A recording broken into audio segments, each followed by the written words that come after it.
Hello, welcome to the Houston Hispanic Chamber of Commerce television program. I'm Dr. Laura Murillo, President and CEO. We're happy to be sitting with Tilman Fertitta. He just published a book. We're going to talk about that. We're going to talk about his career and business. Thank you for joining us, Tilman. Always to see you. It's a pleasure. It's great. I like to see you at the Rockets games, at the University of Houston, at the Texans, at the rodeo. You've done so much here in Houston. We're so very proud of you.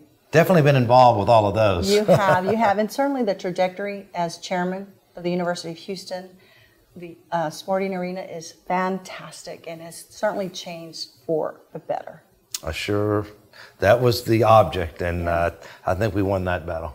Absolutely. Now, had you been thinking about that for some time in terms of basketball and where you could kind of make your mark there at the university? That really kind of happened accidentally, that I had the Rockets and then the Fertitta Center. The Fertitta Center, believe it or not, came first before the Rockets, and so it kind of fit all together, so I'm kind of happy that it did.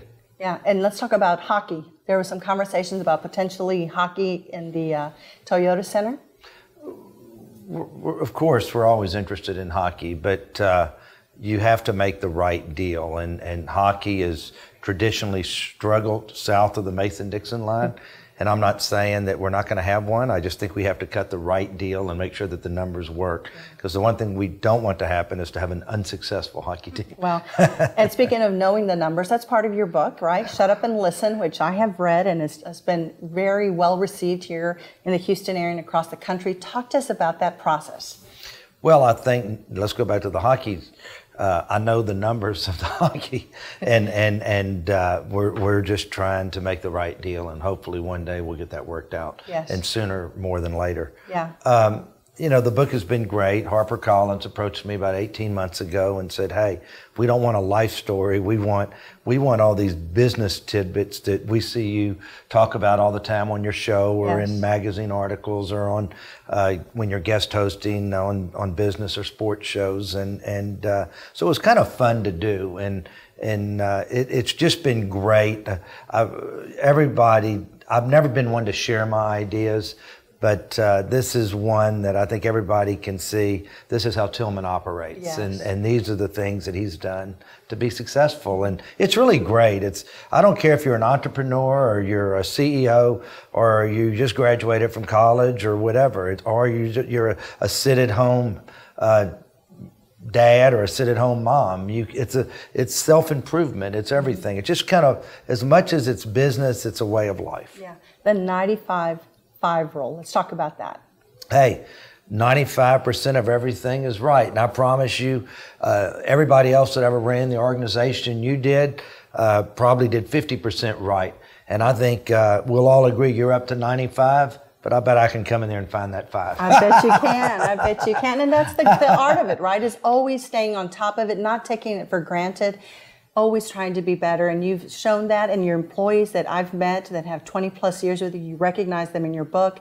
Key is the people you surround yourself with. 100%. And believe me, even in my own business, I can always find the 5%. And if I look at myself closely, I can probably find 10%. But it's just something, that's how you strive for protection, is really worrying about the details and being good. And that's what I love about the 95-5 rule. Well, let's talk about the hotel. Absolutely a gift to Houston. I appreciate that.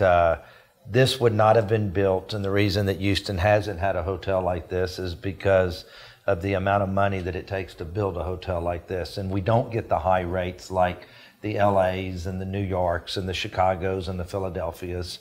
And that's why you have not had a 5-diamond hotel in this city. But I kind of looked at it as a legacy project, and it's going to be worth a lot of money one day. It's just a shame that I won't be around to see it. Well, but speaking of legacy, your children, clearly a legacy for them that you have built. How would you like your children to remember you, and what are some of the key things that you'd like them to take away from your career and you as a father? Well, it's the same thing, and I've told them, we've watched certain families in Houston and studied them, and just because you're the second or third or fourth generation, that doesn't mean that you have to go and not be out there anymore. And there's no reason not to always be a leader in this city. Leadership, philanthropy, and being involved. And just because I became a billionaire it doesn't mean that I don't still sit on boards and that I'm involved. And a lot of people, oh, well, this is who I am now. Don't ever change just because you make a few dollars. And a city always needs good leaders. And I love being involved and doing whatever I can to make this city a better place. And you have, including the police department and their foundation, children's charities. And what was really striking to me is I sat at your table when you opened up with Pitbull here in the hotel, was that while everyone was dancing to Pitbull and enjoying all of the ambiance, you had a napkin and you were looking around the hotel and writing notes of things that you can improve. Is that just how you operate 24/7? Yes, and I think that was one of the first functions It here. was. And so I had me a good list.